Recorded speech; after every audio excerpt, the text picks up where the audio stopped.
नमस्कार। बोनस के prime time show bonus point में आप सभी का स्वागत है। मैं हूं विपुल सिंह। शाम के 7 बजते ही आपकी जेब से लेकर के देश की अर्थव्यवस्था पर असर डालने वाली तमाम महत्वपूर्ण खबरें लेकर के हम पहुंच चुके हैं अपने स्टूडियो और इन खबरों के सटीक विश्लेषण के लिए हमारे साथ जुड़ चुके हैं द बोनस के संपादक अंशुमान तिवारी जी मुंबई स्टूडियो से। अंशुमान सर, बहुत बहुत स्वागत आपका। धन्यवाद, आप सबका बहुत बहुत स्वागत है। कल कुछ नेटवर्क में समस्या के कारण आपको शो थोड़ा व्यवधान के साथ मिला, हालांकि हमने उसे दोबारा अपलोड किया था। तकनीकी समस्याएं कभी कभी हमारे नियंत्रण में नहीं होती। आप लोगों का स्नेह आशीर्वाद बना रहेगा। बिल्कुल। और आज किन खबरों पर विश्लेषण करने जा रहे हैं, कौन सी वो खबरें हैं जो कि आज के कार्यक्रम में अपनी जगह बनाने में कामयाब हो पाई हैं, क्योंकि खबरों का सिलेक्शन बहुत सारी सैकड़ों खबरों में से कुछ खबरें हम आपके जो आपकी महत्वपूर्ण आपके लिए महत्वपूर्ण हो सकती है उसको लेकर के आते हैं। तो सबसे पहले नजर डालते हैं ऑन द शो पर और देखते हैं कौन सी वो खबरें हैं जो आज के कार्यक्रम में जगह बना पाई हैं। बरसात की कमी 40% हुई है, बिजली की मांग बढ़ाने की संभावना है। सबसे पहले महाराष्ट्र में फंसे मानसून पर हम बात करेंगे। 11 दिन हो गए हैं, मानसून आगे नहीं बढ़ पा रहा है और मानसून के पिछड़ने की वजह से बिजली की डिमांड बढ़ने की संभावना है। इसके बाद अगली खबर का रुख करेंगे। ओएनजीसी को सरकार से मिले निर्देश पर भी बातचीत करेंगी। सरकार ने ओएनजीसी को नया ऑयल रिजर्व बनाने पर काम शुरू करने के लिए कहने कहा गया है। अंशुमान सर से समझने की कोशिश होगी आखिर में ये पूरा मसला है क्या। इसके बाद भारत और यूके के बीच हुए मुक्त व्यापार समझौते की उस शर्त का विश्लेषण होगा जिसके तहत भारत ने यूके से रियायती टैक्स दरों पर कार इंपोर्ट की अनुमति दी है। क्या है वह इसका असर, डिटेल में होगी बातचीत। अगली खबर विदेशी मुद्रा भंडार में गोल्ड की हिस्सेदारी को लेकर के है।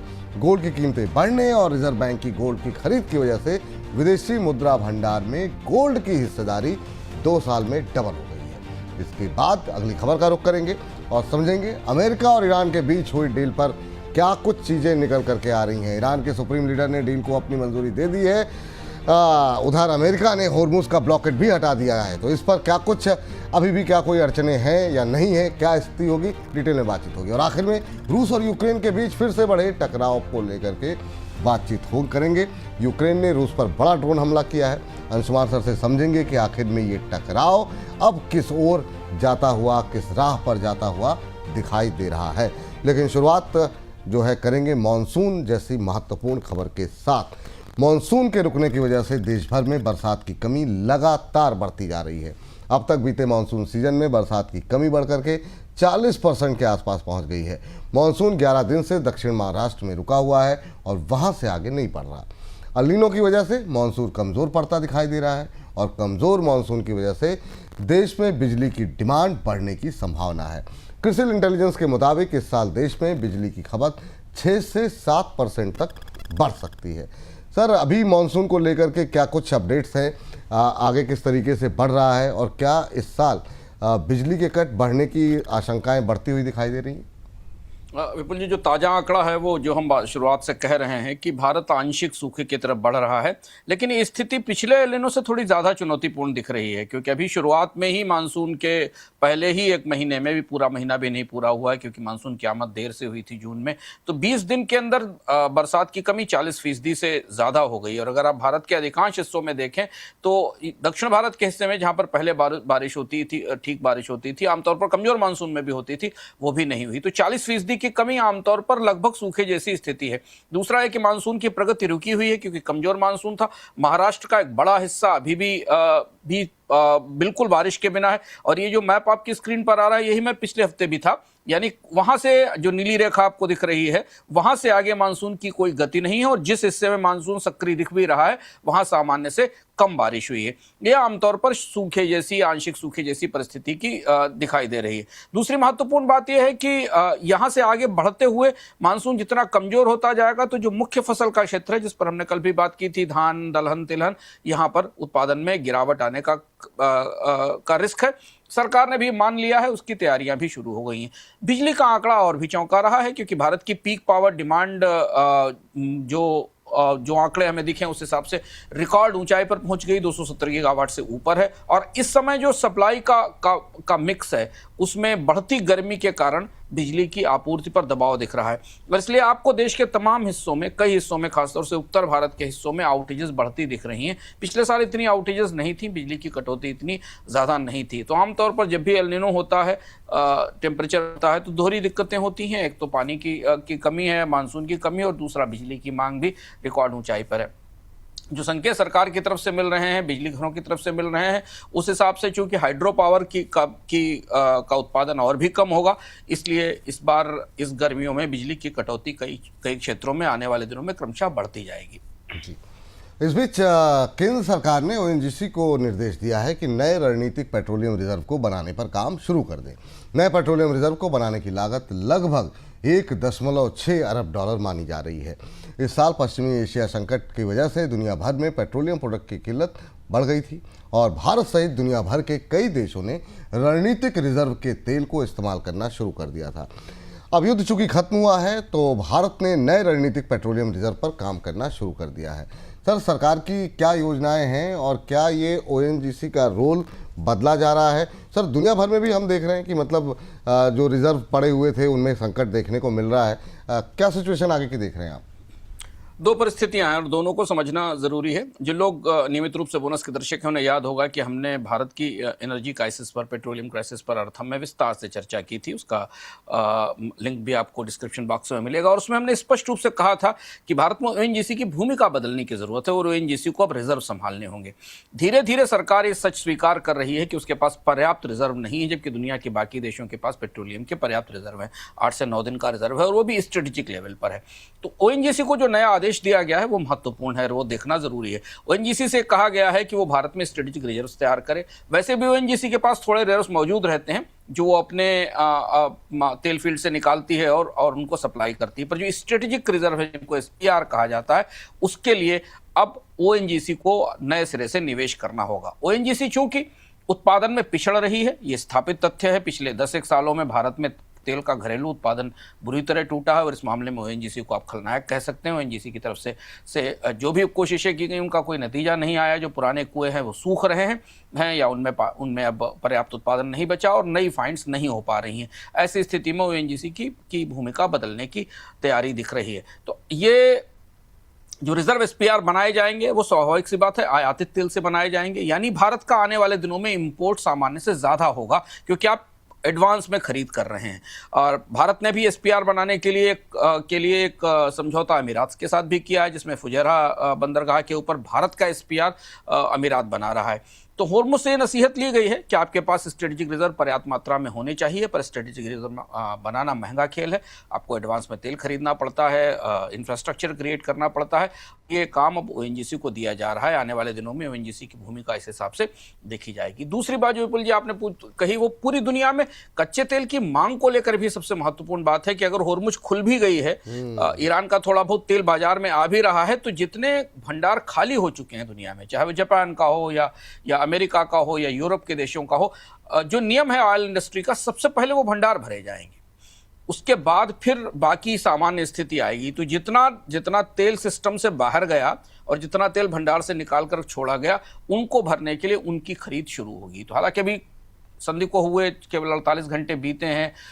होर्मुज के रास्ते में कितनी माइंस हैं, सप्लाई चेन की क्या स्थिति है, तेल उत्पादक देश कितनी आपूर्ति बढ़ा पाएंगे, ये सब स्थिर होने में 1-2 महीने लगेंगे। लेकिन कच्चे तेल की मांग में जो अभी एक पेंटअप डिमांड आएगी, जो लेटेंट डिमांड आएगी, जो भंडार भरने के लिए होगी, वो आने वाले दिनों में दिखाई देगी। और इसलिए तेल की कीमतों को लेकर थोड़ा में गिरावट की संभावना ना के बराबर है। हालांकि इस पर हम आगे फिर से बात करेंगे। ठीक सर, इसको थोड़ा और डिटेल में समझेंगे और वाकई में वही देखने को मिल रहा है। कल हमने देखा कि क्रूड में जो है जो उम्मीद की जा रही थी वहाँ से और बल्कि स्पाइक देखने को मिला और फिर से हम $80 के आसपास, उससे नीचे ही हैं लेकिन $80 के करीब पहुँचते हुआ ब्रेंट क्रूड दिखाई दे रहा है। और ओएनजीसी के अभी आप जिक्र कर रहे थे, ओएनजीसी का शेयर में भी आज अच्छी मजबूती देखने को मिली। आखिरी के घंटे में हमने देखा करीब ½ बढ़ करके बंद होता हुआ दिखाई दिया। इस बीच देश के सबसे बड़े बैंक एसबीआई के बोर्ड ने वित्त वर्ष 2026-27 के दौरान बैंक को 60,000 करोड़ रुपए का कर्ज जुटाने की मंजूरी दे दी है। बैंक की तरफ से दी गई जानकारी के मुताबिक ये कर्ज लॉन्ग टर्म बॉन्ड्स के जरिए, घरेलू और अन्य कन्वर्टेबल करेंसी के जरिए जुटाया जाएगा। सर, एसबीआई को आखिर में मतलब आवश्यकता क्यों पड़ी और क्यों ये रकम जुटा रही है एसबीआई? 60,000 करोड़ काफी बड़ी राशि है और यहां से आपको एसबीआई के तौर तरीके में और बैंकों के तौर तरीके में एक बड़ा शिफ्ट दिखाई देगा।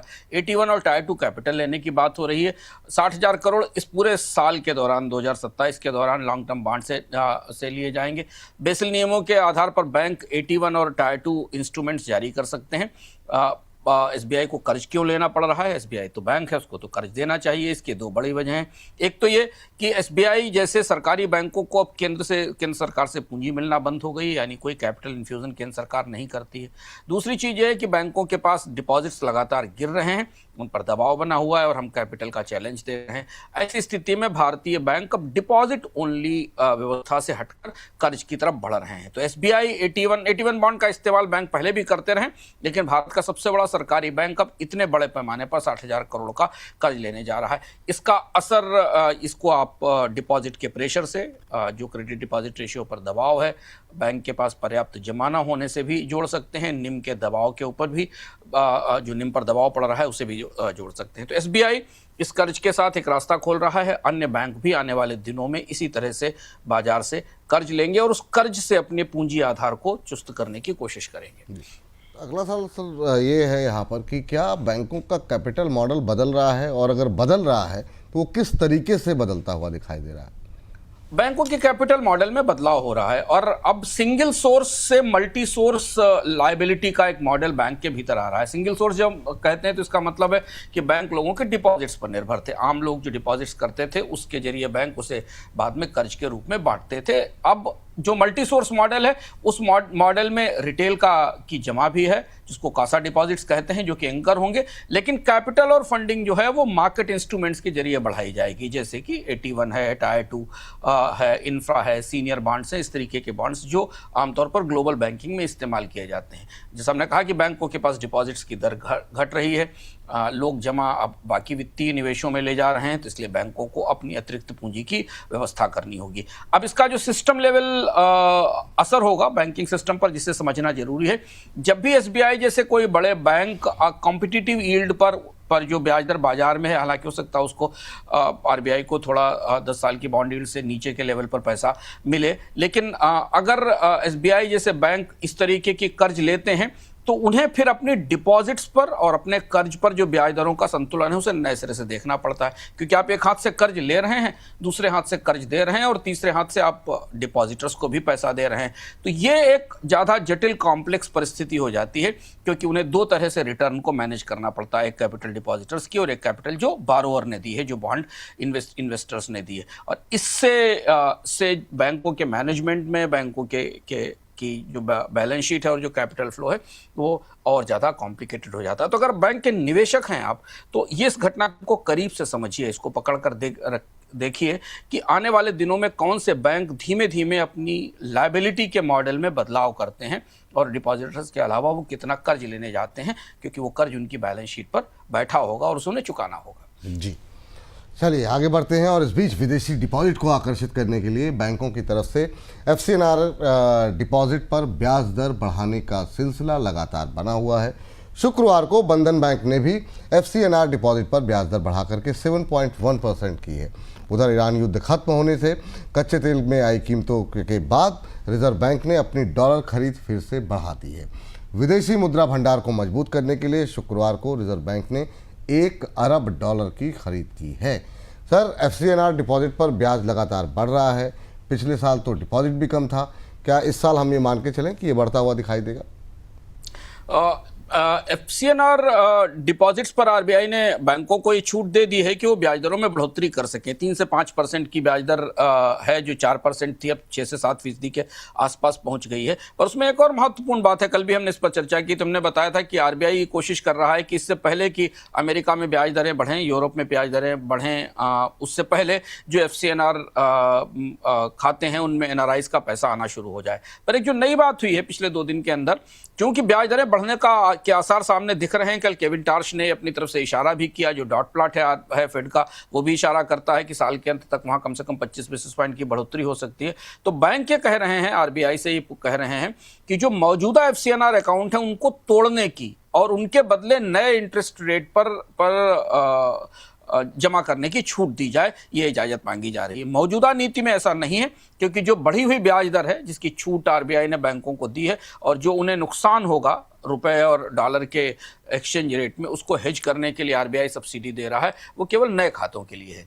यानी जो अभी इस समय जो निवेशक जो अनिवासी भारतीय एफसीएनआर खातों में पैसा डालेंगे, डॉलर रखेंगे, उन्हें इसका फायदा मिलेगा। लेकिन आरबीआई की बेचैनी है विदेशी मुद्रा भंडार को लेकर। जैसे आपने बताया कि आरबीआई ने अलग अलग स्रोतों से $1 बिलियन की खरीद की है। $5 बिलियन का स्वैप तो पैसे ही चल रहा है, जिसमें बैंकों के पास जो डॉलर हैं उन्होंने आरबीआई को दिए हैं और आरबीआई से भारतीय करेंसी ली है। तो इस समय सारी जद्दोजहद इस बात की है कि टापर टेंट्रम जैसी स्थिति आने से पहले, जिसका आसार बनता दिख रहा है, जो हमने 2013 में भी देखा था, 1994 में भी देखा था, जब फेडरल रिजर्व ने ब्याज दरें बढ़ाई थी, रुपए पर तेज गिरावट आई थी, रुपए पर भारी दबाव दिखा था। रुपया अभी भी दबाव में उस स्थिति में दिख रहा है, हालांकि इतनी तमाम कोशिशों के बाद। तो आरबीआई की कोशिश है कि किसी तरह से जिन जिन रास्तों से विदेशी मुद्रा लाई जा सकती है, भंडार में उसे रखा जा सके। कल भी हमने दर्शकों को याद होगा कहा था कि अब जो परिस्थिति भारत की है, रुपए की जो स्थिति है 95-96 के आसपास, फॉरवर्ड में 100 की स्थिति है, ऐसी स्थिति में $670-700 बिलियन का फॉरेक्स रिजर्व भारत के लिए पर्याप्त नहीं है। भारत को अब मौजूदा परिस्थिति में $1 ट्रिलियन का कम से कम विदेशी मुद्रा भंडार तैयार करना होगा, किसी भी कंटिंजेंसी से या प्रत्याशित परिस्थिति से निपटने के लिए। खासतौर पर जब हम अभी देख रहे हैं कि पिछले 1 महीने के भीतर भारत में तमाम ऐसे खिड़कियां खुली हैं जहां से शॉर्ट टर्म बोरोइंग्स या शॉर्ट टर्म कर्ज बढ़ रहे हैं। जैसे एफसीएनआर 3 से 5 साल के हैं, बैंकों के ईसीबी बोरोइंग 3 से 5 साल के हैं। ऐसी स्थिति में भारत को और ज़्यादा मजबूत विदेशी मुद्रा भंडार की ज़रूरत है। जी सर, आप इस बाइंग को किस तरीके से देख रहे हैं जो आरबीआई की तरफ से लगातार की जा रही है, और एग्जैक्ट कितनी बाइंग अब तक हो चुकी है सर? बाइंग का आंकड़ा तो आरबीआई ने नहीं दिया। $4 से $5 बिलियन का स्वैप तो पहले था और ताजी बाइंग और भी हुई है। अब जब ये चैनल खुल गया है, जिस चैनल के थ्रू लगातार विदेशी मुद्रा लाने की कोशिश की जा रही है, तो आरबीआई से जोड़ने की कोशिश करेगा। पर विदेशी मुद्रा भंडार से चीजें निकासी काफी तेज होती है, क्योंकि इंपोर्ट का पैसा जाता है, विदेशी निवेशक बेचते हैं। देखिए, बॉन्ड इन्वेस्टर्स ने पिछले 1 हफ्ते में 2 हफ्ते में भारत में खरीद की, जब उनको लॉन्ग टर्म कैपिटल गेंस में छूट दी गई या एफएआर रूट को ज्यादा उधार किया गया, लेकिन विदेशी निवेशक इक्विटी बाजार से पैसा वापस ले गए। तो जो निकासी है विदेशी मुद्रा की और जो आमद है विदेशी मुद्रा की, इसके बीच में अंतर है, और इसीलिए आपको करंट अकाउंट डेफिसिट काफी ऊंचा दिखता है, और करंट अकाउंट डेफिसिट अभी भी ऊंचा बना हुआ है। तो आरबीआई की कोशिश ये है कि वो किसी न किसी तरह से अपने विदेशी मुद्रा भंडार को मजबूत करके शोर अप करने की कोशिश करे।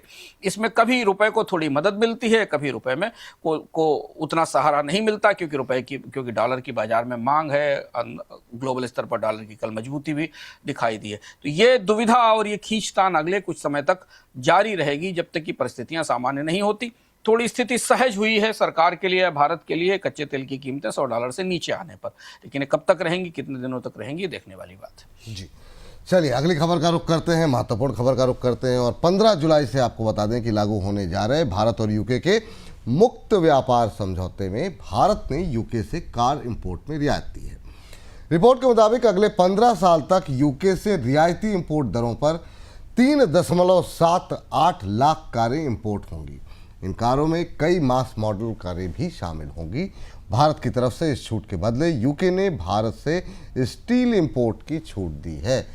सर, क्या ये कार इंपोर्ट पर छूट की शर्त पर ही यूके स्टील इंपोर्ट पर ढील देने के लिए राजी हुआ है, और इस फैसले को आप कैसे देख रहे हैं भारतीय कार उद्योग के लिहाज से? लेकिन पहले जरा इस खबर का थोड़ा सा विश्लेषण करिएगा। भारतीय कार उद्योग के पेशानी पे बल आपने देखा, बाजार में भी आज इसका असर हमें दिखाई दिया। कार कंपनियां तो शिकायत कर ही रही हैं कि हमारे साथ हमको प्रोत्साहन नहीं दिए गए जो कि इस एफटीए के लिए दिए गए। ये बात तो सही है कि भारत को जो स्टील में रियायत मिली है, उसके बदले भारत को कार इंपोर्ट में बड़ी रियायत देनी पड़ी है। हालांकि वो एफटीए का ही हिस्सा थी। जो टैरिफ कट है वो काफ़ी बड़ा है और भारतीय कार कंपनियों के लिए बड़ी चुनौती होने वाली है। और अगर ऐसे 1-2 और एफटीए हो गए ना विपुल जी, तो कार कंपनियों के लिए बड़ा मुश्किल होगा भारतीय बाजार में, क्योंकि जो इम्पोर्ट ड्यूटी ब्रिटिश आईसी कारों पर थी, उन कारों को इम्पोर्ट ड्यूटी 100 से 110% थी, जो घटकर 10% पर आ गई है 5 साल की अवधि के लिए। लेकिन जो एनुअल कोटा तय किया गया उसके तहत आने वाले वाहनों को ही यह सुविधा मिलेगी। तो पहले साल का स्लैब क्या है, 30% बड़ी इंजन्स वाली कारें होंगी, यानी 3000 सीसी से ऊपर वाली पेट्रोल की कारें, और 250 सीसी से 2500 सीसी से ऊपर वाली जो डीजल कारें हैं उन पर 30% के आसपास ड्यूटी लगेगी। 110% जो थी मौजूदा, और इसके अलावा 10,000 यूनिट का जो कोटा है वो बाकी कारों के लिए है। तो 50% फायदा छोटी कारों को और 30% फायदा बड़ी कारों को मिलेगा। 5 साल बाद फिर धीमे धीमे ये कोटा बढ़ाया जाएगा, पर तात्कालिक तौर पर तो भारतीय बाजार में सस्ती ब्रिटिश कारों के आने का रास्ता खुल गया है, और इसकी चुनौती हमको बाजार में भारतीय कार कंपनियों के लिए देखने को मिलेगी। बिल्कुल, और यही वजह रही कि निफ्टी ऑटो इंडेक्स शुक्रवार को आधे % गिर के बंद हुआ। M&M में करीब 2% की गिरावट रही, मारुति सुजुकी आधे %, टाटा मोटर पैसेंजर व्हीकल जो है करीब 1.5% गिर करके बंद होता हुआ दिखाई दिया। अब आगे क्या होता है उस पर हमारी निगाहें रहेंगी, लेकिन इन सब के बीच में गोल्ड की कीमतों में आई तेजी, और रिजर्व बैंक की तरफ से गोल्ड की खरीद बढ़ाए जाने की वजह से देश के विदेशी मुद्रा भंडार में गोल्ड की हिस्सेदारी 2 साल में हो गई है डबल। वित्त वर्ष 2026 में देश के विदेशी मुद्रा भंडार में गोल्ड की हिस्सेदारी 16.5% दर्ज की गई, जो कि वित्त वर्ष 2024 के दौरान 8.1% थी। मार्च अंत में रिजर्व बैंक के कुल गोल्ड रिजर्व की कीमत 113 अरब डॉलर आंकी गई। सर, फॉरेक्स रिजर्व में गोल्ड की हिस्सेदारी बढ़ने के मायने क्या हैं? पहले तो ये हमारे जो दर्शक हैं उनको समझाइए, और जो नंबर्स हैं, आंकड़े हैं, वो क्या बता रहे हैं? देखिए, बीच में हमें एक खबर सुनी थी, हमने काफ़ी चर्चा थी और काफ़ी लोगों ने कहा था, हालांकि हम लोगों ने उस खबर को अपने यहाँ विश्लेषित करके आपको बताया था कि आरबीआई ने सोने की बिकवाली नहीं की। अभी आंकड़ा आया है, आरबीआई का एनुअल सर्वे है जो ये बताता है कि भारत के विदेशी मुद्रा भंडार में सोने का हिस्सा बढ़ा है, और डबल क्या हुआ, 2021 में 6% था, उसके बाद अगले साल 11%, 12% हुआ, और अब 16% के आसपास पहुँच गया है। तो ये बताता है कि जैसे दुनिया भर के बैंक अपने विदेशी मुद्रा भंडार को डाइवर्सिफाई कर रहे हैं, करेंसीज में जो उतार चढ़ाव होता है उससे हेज करने के लिए भारत ने भी खरीद की है। और हम आपको बताते रहे कि भारत का रिजर्व बैंक पिछले 5-1 सालों में दुनिया के जो प्रमुख 7, 8, 10 बैंक हैं सोना खरीदने वाले बैंक, उनमें शामिल रहा है। तो भारत में जो टोटल गोल्ड होल्डिंग है इस समय वो 880 टन के आसपास है। आंकड़ा नोट कर लीजिए फिलहाल, जो मार्च 26 तक का आंकड़ा आरबीआई की रिपोर्ट में बताया गया है। और जो डॉलर वैल्यू है गोल्ड की रिजर्व्स की, वो करीब $100 बिलियन से ऊपर निकल गई थी, जो कि अब इस ताजी कीमतों के बाद शायद और ज़्यादा बढ़ती हुई दिखाई देगी। जो कंपोजिशन है उसको समझना ज़रूरी है, और ये बता रहा है कि भारतीय बाजार में या पूरी दुनिया के बाजार में सोने की कीमतों को लेकर मजबूती या बुलिश रुख क्यों दिख रहा है। क्यों दुनिया भर के बैंकर इस गिरावट के बाद भी, हाल में युद्ध के दौरान सोने की कीमतों में गिरावट, क्योंकि कच्चा तेल महंगा हुआ था, उसके बाद भी 5500 और $6000 के टारगेट्स दे रहे हैं इस साल के लिए। उसकी सबसे बड़ी वजह, उसका एक इशारा आपको आरबीआई के इस गोल्ड के प्रोसेस में दिखता है। गोल्ड का हायर एलोकेशन किया है आरबीआई ने अपने विदेशी मुद्रा भंडार में, क्योंकि वो हेज कर रहा है डॉलर की गिरावट को, और ये गिरावट जो हेज है वो आरबीआई की उस खरीद में दिखता है जो लगातार पिछले 2 साल से 3 साल से जारी है। तो इसका मतलब ये है कि जब केंद्रीय बैंक दुनिया में सोना खरीद रहे हैं तो निवेशकों को उससे संकेत लेना चाहिए कि जब आपके करेंसी का मालिक, सॉवरेन करेंसी का मालिक विदाउट गोल्ड स्टैंडर्ड, जबकि गोल्ड स्टैंडर्ड खत्म हो चुका है, अगर अपने विदेशी मुद्रा भंडार को सोने से भर रहा है, तो फिर छोटे निवेशक या आम निवेशक सोना क्यों नहीं खरीदेंगे। बिल्कुल। और इस बीच अमेरिका और ईरान के बीच शांति समझौते के बाद अमेरिका ने हॉर्मुज़ का ब्लॉकेड हटा दिया है। इस बीच ईरान के सुप्रीम लीडर ने कहा कि अमेरिका के साथ डील पर उनका अलग मत होने के बावजूद उन्होंने डील को अपनी मंजूरी दी। इस बीच डील पर आगे की शुरुआती बातचीत फिलहाल के लिए अटकती नजर आ रही है। अगले दौर की बातचीत आज स्विट्जरलैंड में होनी थी, लेकिन अज्ञात कारणों की वजह से बातचीत को टाल दिया गया है। सर, डील के तहत अब ईरान पर प्रतिबंध हटने के बाद ग्लोबल मार्केट में कच्चे तेल और पेट्रोकेमिकल की सप्लाई किस तरीके से बढ़ती हुई दिखाई दे सकती है? सबसे पहले तो ये, उसमें बहुत सारे पहलू हैं, बहुत सारे सवाल हैं सर, तो इसको थोड़ा और डिटेल में समझेंगे आपसे। पहले तो ये जो अज्ञात कारण है, वही मेरा पहला सवाल। इस डील के ग्रह नक्षत्र ही ठीक नहीं हो रहे हैं। अमेरिका और ईरान के बीच बातचीत होते होते खत्म हो रही। बाजार को तो लगता है कि सब कुछ शांति आ गई, लेकिन एक एमओयू होना है, शांति संधि भी नहीं होनी है।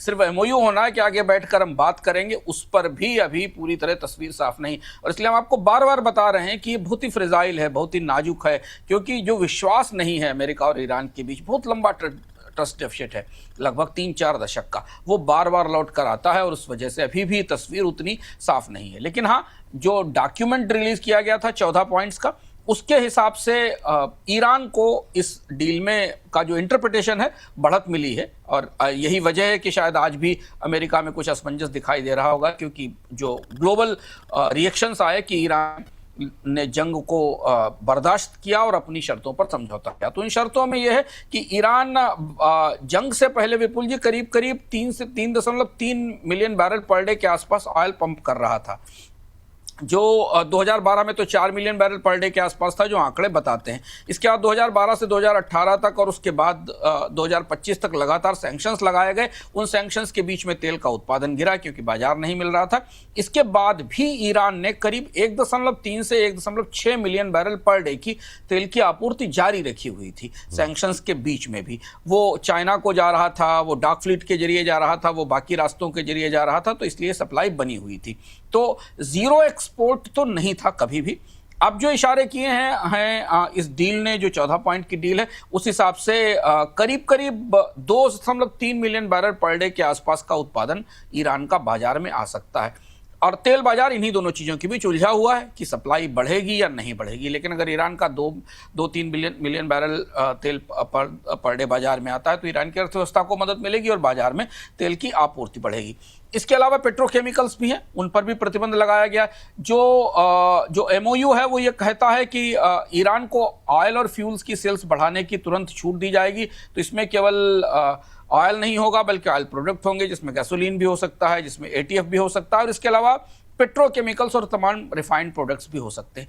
कितना तेल बेच पाएगा, कितने पेट्रोकेमिकल्स बेच पाएगा, क्या कोई सीमा तय की जाएगी? ऐसा ये बात तो 14 पॉइंट का एजेंडा कहता है। वो सीमा क्या होगी, उसका पालन कैसे किया जाएगा, ये सब चीज़ें भी स्पष्ट नहीं है। और इसीलिए शायद जेनेवा में जो बैठक होनी थी उसमें ये विस्तृत ब्यौरा हमें लागू होता दिखना था। लेकिन हाँ, इस संधि के बाद दुनिया के बाजार में ईरान के तेल और पेट्रोकेमिकल की वापसी तो होगी, अगर ये संधि हो जाती है और आगे बातचीत बढ़ती है तो। आपने अगर शब्द का इस्तेमाल किया, कितनी संभावनाएं या आशंकाएं दिखाई दे रही हैं सर, होने या ना होने को? क्योंकि बहुत सारे लोग जो है इसको लेकर के आशंकित हैं कि अब इजराइल वाला जो मसला है, लेबनान को लेकर के जो मुद्दा आ रहा है, कल फिर से अटैक होते हुए दिखाई दिए, क्या ये डील इतनी आसान होगी? और दूसरा, जो हमारी जैसी अर्थव्यवस्थाएं हैं उनके लिए कोई चिंता की बात है क्या? क्योंकि अगर स्टेट ऑफ हॉर्मुज एक बार खुल गया है तो क्या कच्चे तेल अगर सामान रहे तो शायद हमारे ऊपर उतना असर ना पड़े। कच्चे तेल को लेकर के आपका व्यू क्या है सर? दोनों अलग अलग चीजें। पहली चीज तो ये कि जो अगर है, जो इफ है, ये हमेशा बना रहेगा, क्योंकि हमने कल भी विस्तार से बताया था कि जो रिस्क है वही है।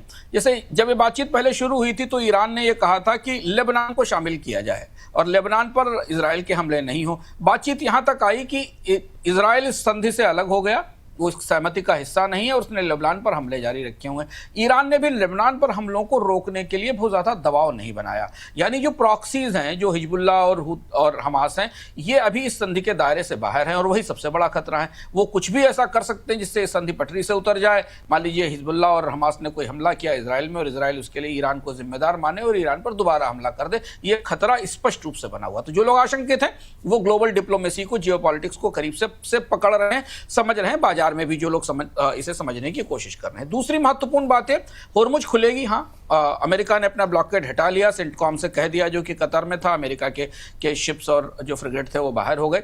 पर होर्मुज खुलने से पहले ये तो पता चले कि वहाँ माइंस कितनी है, उन माइंस को क्लीन कौन करेगा। अभी भी अंधेरा है कि IRGC ने जो वहाँ टोल अथॉरिटी बनाई थी उसका क्या होगा। क्या ईरान अपनी शर्तों के आधार पर टोल लगाएगा? तेल की आपूर्ति कैसे करेगा? ये बड़ा सवाल है। इसीलिए लोग ये बढ़कर आगे नहीं कह पा रहे हैं कि अचानक अगले 1 महीने में, 2 महीने में दुनिया में कच्चे तेल की आपूर्ति संभव हो जाएगी। और तीसरी और सबसे महत्वपूर्ण बात जो हमने कल भी कही थी कि जो यूरेनियम है, उस यूरेनियम की तस्वीर क्या है, उसको कौन लेगा? जो इनरिच यूरेनियम ईरान को रखने की छूट दी जाएगी तो फिर जंग का पूरा मतलब ही खत्म हो गया, क्योंकि जंग तो यहीं से शुरू हुई थी। और ईरान का यूरेनियम अगर किसी तीसरे देश को दिया जाएगा तो वो कौन लेगा? तो ये भी महत्वपूर्ण बात है। तो ये पूरा समझौता अमेरिका की भीतरी आर्थिक दबावों से निकला है। क्योंकि अमेरिका में महंगाई चरम पर है, ब्याज दरों में बढ़ने का पूरा खतरा है। केविन टार्श जो नए फेड रिजर्व के चीफ आए थे, उन्होंने भी जो संकेत दिए वो थोड़े सख्त नीति के थे। तो अमेरिका में महंगाई कम करने के लिए, WTI की कीमतें कम करने के लिए संधि को पर डोनाल्ड ट्रंप सहमत हुए हैं, और उसका असर भी हमने अमेरिका में गैसोलीन की कीमतों में कमी के तौर पर देखा है। तो ये जोखिम बराबर बना हुआ है। तेल बाजार का अगर आउटलुक देखें तो एक तरफ से तेल बाजार में दिखता है कि अगर सब कुछ शांत है, सब कुछ अच्छा है, संधि हो जाती है, दोस्ती हो जाती है और आगे शांति समझौता हो जाता है, तो ईरान का तो तेल बाजार में आने लगेगा, तो कच्चे तेल की सप्लाई 2000 में बढ़ेगी। उस हिसाब से तेल की कीमतों को और गिरना चाहिए, दबना चाहिए, तब निचले स्तर पर गलट जैसी स्थिति हो सकती है।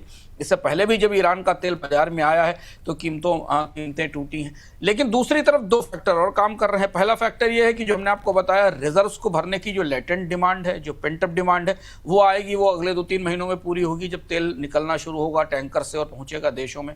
और दूसरी बड़ी बात यह कि होर्मुज से कितना तेल जा पाएगा, कितना होर्मुज खुलेगा, उसमें खुलने में कितना समय लगेगा।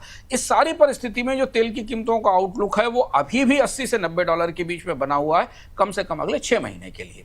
अगर आप अभी जून से लेकर दिसंबर तक का परिदृश्य देखें, $80 से $90 के तक का रेंज है। इसमें हम ये नहीं शामिल कर रहे हैं कि बीच में कोई दोबारा टकराव, जंग शुरू हो जाए, कुछ समस्या हो जाए और तेल दोबारा फिर वापस $90 से $100 के आसपास पहुंच जाए। तो ये दबाव बना हुआ है। इस रोशनी में अगर आप भारत की क्रूड बास्केट देखें, 94-95 रुपए या 96 रुपए के रूपी के हिसाब से, तो भारत की क्रूड बास्केट तो वहीं रहेगी $90 से $100 के बीच में के आसपास। तो भारतीय अर्थव्यवस्था पर सस्ते कच्चे तेल का या कच्चे तेल की कीमतों में गिरावट का प्रत्यक्ष असर तो नहीं होगा, मनोवैज्ञानिक असर जरूर आपको बाजार पर दिखाई दिया है। तो जब भी तेल $5 नीचे जाता है, स्टॉक मार्केट थोड़ा थिरकता है, थोड़ा सा ऊपर उठता है, और जब तेल फिर 80-85 क्रॉस करता है तो बाजार में हमें वैसी ही गिरावट दिखती है।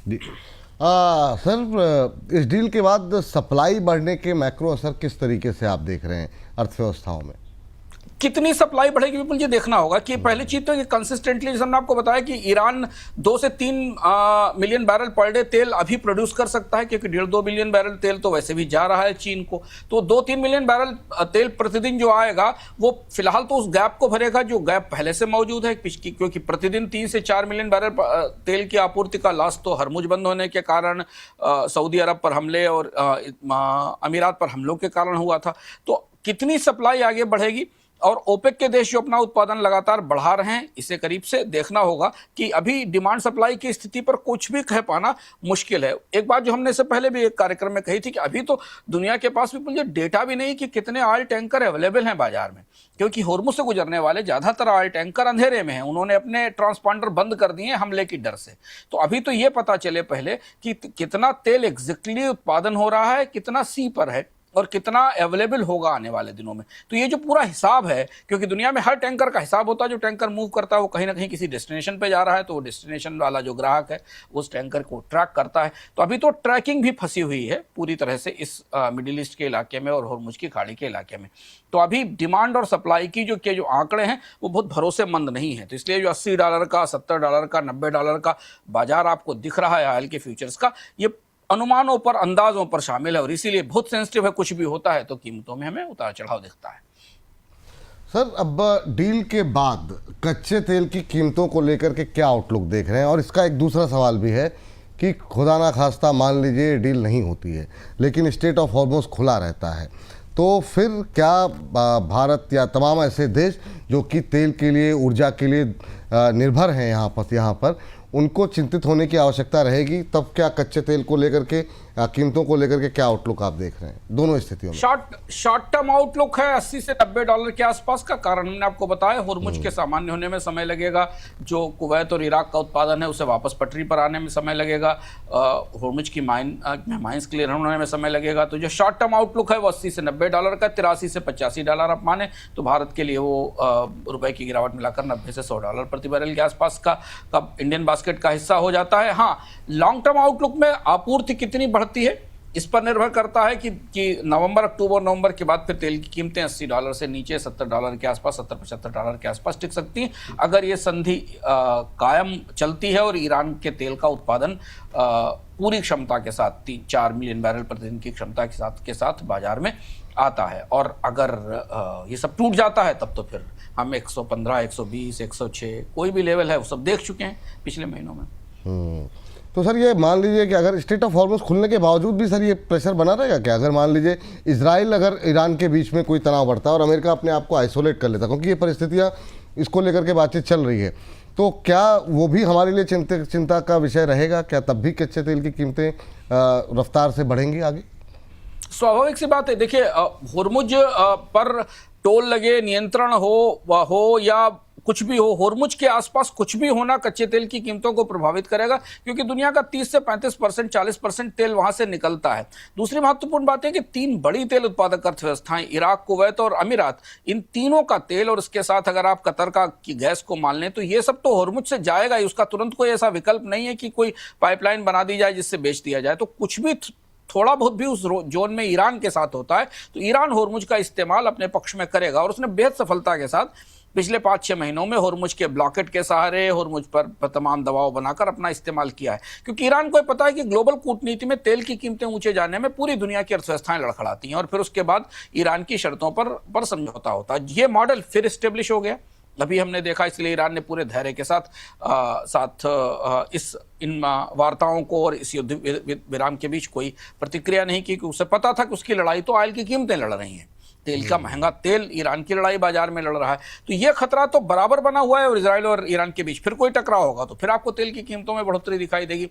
भारत के लिए एक दूसरी परिस्थिति है कि भारत ने हालांकि अपना ऑयल इंपोर्ट डाइवर्सिफाई किया है, अमेरिका से इंपोर्ट हो रहा है, कुछ बाकी देशों से हो रहा है, लेकिन वहाँ कीमत वाला वो बेनिफिट नहीं बचा है। तो अब वो जो भारत के पास जो WTI या अमेरिका का क्रूड आ रहा है, उसकी दूरी काफ़ी ज़्यादा, वेनेजुएला का क्रूड आ रहा है पर उसमें वो डिस्काउंट नहीं, उसकी कॉस्ट ज़्यादा ऊंची है। तो हमें ये देखना होगा कि अगर भारत के नज़रिए से आप तेल बाजार को देखना चाहें तो आप केवल ब्रेंट को मत देखिए, आप WTI को भी देखिए, वेनेजुएलन क्रूड को भी देखिए, क्योंकि अब भारत के जो ऑयल का मिक्स है उसमें कई सारे क्रूड्स शामिल हो गए हैं। पहले वो केवल ब्रेंट के आसपास होता था, तो उसका असर भी हमें भारतीय बजट पर, भारत में ऑयल बिल पर दिखाई देगा कि वो तेल कहाँ से आ रहा है, किस स्रोत से आ रहा है और वो भारत में किस कीमत पर पहुँच रहा है। बिल्कुल। अब बढ़ते हैं अगली खबर की ओर। अमेरिका और ईरान के बीच युद्ध थमने के बाद अभी तक के लिहाज से अब रूस और यूक्रेन के बीच टकराव जो है वो फिर से बढ़ने लगा है।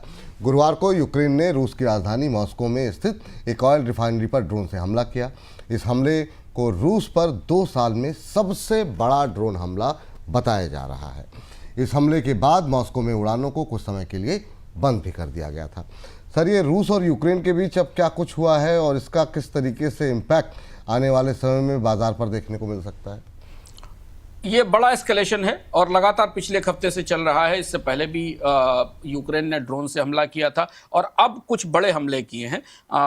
रूस के लिए बड़ी चुनौती है। यूक्रेन की ड्रोन पावर काफ़ी बड़ी हो चुकी है, उस तरीके की कि रूस भी उसका मुकाबला नहीं कर पा रहा उस ड्रोन पावर का। और यूक्रेन के ड्रोन रूस के भीतरी हिस्सों तक जाकर, मतलब बिल्कुल बाल्टिक की तरफ बढ़ते हुए भी रिफाइनरीज पर हमला कर रहे हैं। और यूक्रेन ने इस पूरे युद्ध की भाषा, इस युद्ध का तरीका बदल दिया है। अब यूक्रेन सीमा पर नहीं लड़ रहा है बल्कि इकोनॉमिक वारफेयर है। उसके ड्रोन चुपके से जाते हैं, रिफाइनरी उड़ा देते हैं, ऑयल टर्मिनल उड़ा देते हैं और उसके बाद रूस को डिफेंसिव होना पड़ता है। उसको अपनी सेना, अपने एयर डिफेंस सिस्टम को अपने इंस्टॉलेशंस के आसपास लगाना पड़ता है।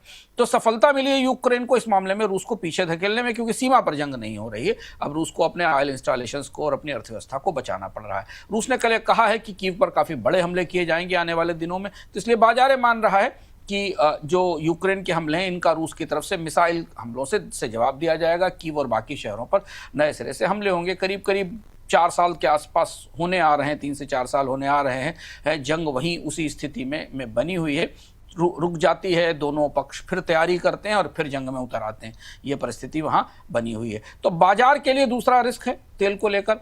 रूस की अर्थव्यवस्था पर काफ़ी असर पड़ा है इसका, क्योंकि रूस ने इसी तेल निर्यात के सहारे अपने आप को युद्ध में कम में बनाए रखा था। बल्कि हाल फिलहाल में जब रूस पर प्रतिबंध में ढील भी दी गई थी ईरान युद्ध के कारण, तो उसका फ़ायदा रूस को हुआ था। पर रूस अपना तेल निर्यात करेगा कैसे, क्योंकि रिफाइनरीज पर लगातार हमले हो रहे हैं। यहाँ तक की स्थिति रूस की विपुल जी है कि वहाँ खुद अंदर पेट्रोलियम प्रोडक्ट्स की शॉर्टेज है।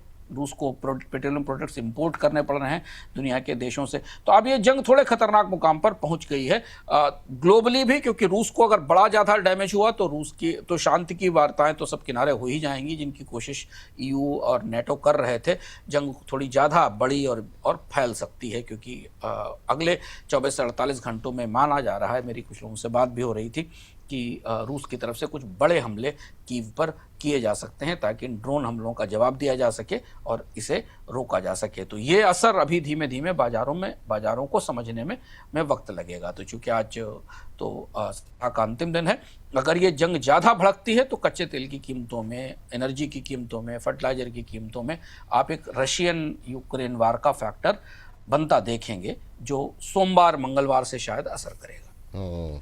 तो इस वीकेंड पे जो है निगाहें रखिएगा खबरों को लेकर के, और बोनस पॉइंट पे भी निगाहें रखिएगा। कुछ ऐसा कोई बड़ा डेवलपमेंट होता है तो हम भी विशेष कार्यक्रम आपके लिए लेकर के आएंगे, क्योंकि इन तमाम चीज़ों का घटनाक्रम का असर अगले हफ्ते के शेयर बाज़ार पर और अर्थव्यवस्था पर तो पड़ ही रहा है, शेयर बाज़ार पर भी देखने को मिल सकता है। लेकिन सर इस बार का अर्थम किस विषय पर लेकर के है, और बड़े दिलचस्प विषय पे इस बार अर्थम आ रहे हैं और बहुत सारे दर्शकों का ढेर सारा प्यार भी मिल रहा है, हम लोगों को भी काफ़ी कुछ सीखने को मिलता है। इस बार सर किस विषय पर है अर्थम? इस बार के अर्थम में आप ये जानिए कि आप आम निवेशक के तौर पर शेयर बाजार में लुटने के लिए अभिशप्त क्यों हैं, कि आपकी गठरी में ये चोर कभी खत्म नहीं होते। सत्यम से राजेश स्पोर्ट्स तक के घोटाले तक भारत में कुछ नहीं बदला। यहां तक नहीं बदला कि वही तरीके उसी तरीकों से भारत में स्कैम होते रहे, लगातार होते जा रहे हैं।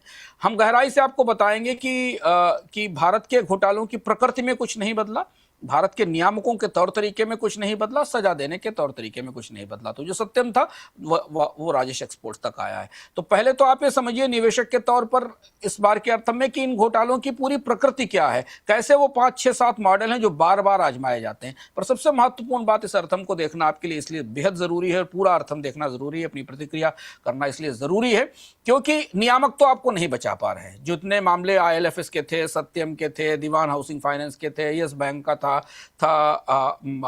अनिल अंबानी की कंपनियों का था, निवेशक ही डूबे, बाकी तो सब कानूनी व्यवस्था में सजा नहीं मिली, बाकी चीजें नहीं हुई। आप क्या कर सकते हैं?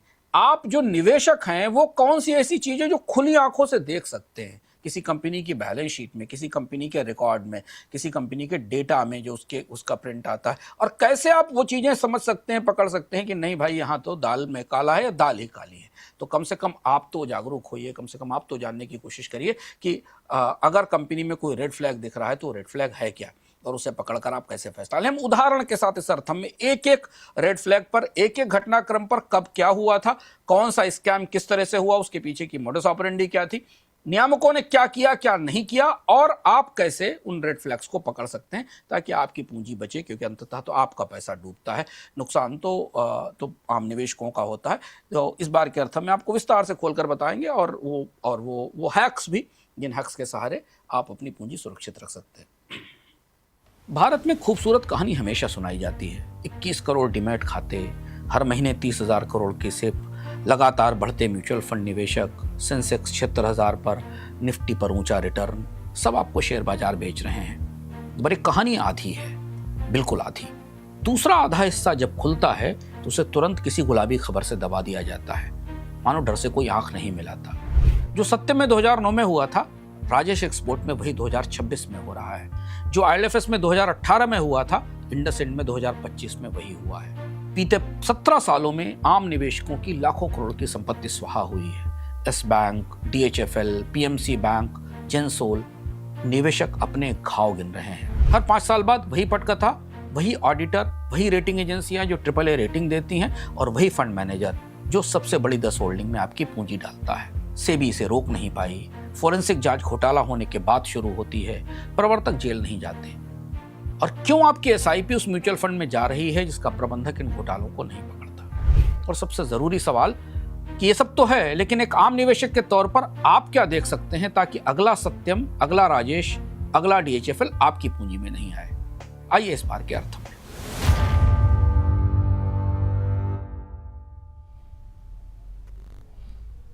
चलिए, तो इस बार का अर्थ हम देखना मत भूलिए। अंशुमान सर, बहुत बहुत शुक्रिया, धन्यवाद आपका इन तमाम जो है खबरों का विश्लेषण करने के लिए और बताने के लिए। बड़ा दिलचस्प है सर, हम लोग भी देखेंगे और हमारे दर्शक भी देखेंगे, और अपनी प्रतिक्रियाएं आप लोग देते रहिए। सर, बहुत बहुत शुक्रिया सर आपका। धन्यवाद। तो आज के कार्यक्रम को समेटे उससे पहले अर्थम तो देखना ही देखना है आपको। बहुत सारे कार्यक्रम हम लोग लेकर के आते हैं वीकेंड पे आपके लिए, ज़रूर जाइए देखिए। और इस बार के छोटे शेयर ऊंची छलांग को भी देखना मत भूलिएगा। बहुत सारे जो है छोटे शेयर ऑलरेडी छलांग लगा चुके हैं मिड कैप स्मॉल कैप की रैली में। सुजलॉन 60 के आसपास पहुंच गया, IFCI में शानदार रैली 90 के ऊपर पहुंच गया, वोडाफोन 15 क्रॉस कर गया, यस बैंक 25 क्रॉस कर गया। अब कौन से छोटे शेयर लगाएंगे ऊंची छलांग? दोपहर 2 बजे शनिवार को हमारे साथ जुड़िए और VLA अंबाला और रचित खंडेलवाल जी रहेंगे, उनसे पूछेंगे कि अब अगले हफ्ते चलेंगे कौन से शेयर। तो बने रहिए हमारे साथ, बोनस के साथ बने रहिए। अभी के लिए इजाज़त दीजिए, आप सभी को हैप्पी वीकेंड। बाकी वीकेंड में आपके साथ रहेंगे हम लोग। फिलहाल के लिए नमस्कार, शुभ रात्रि।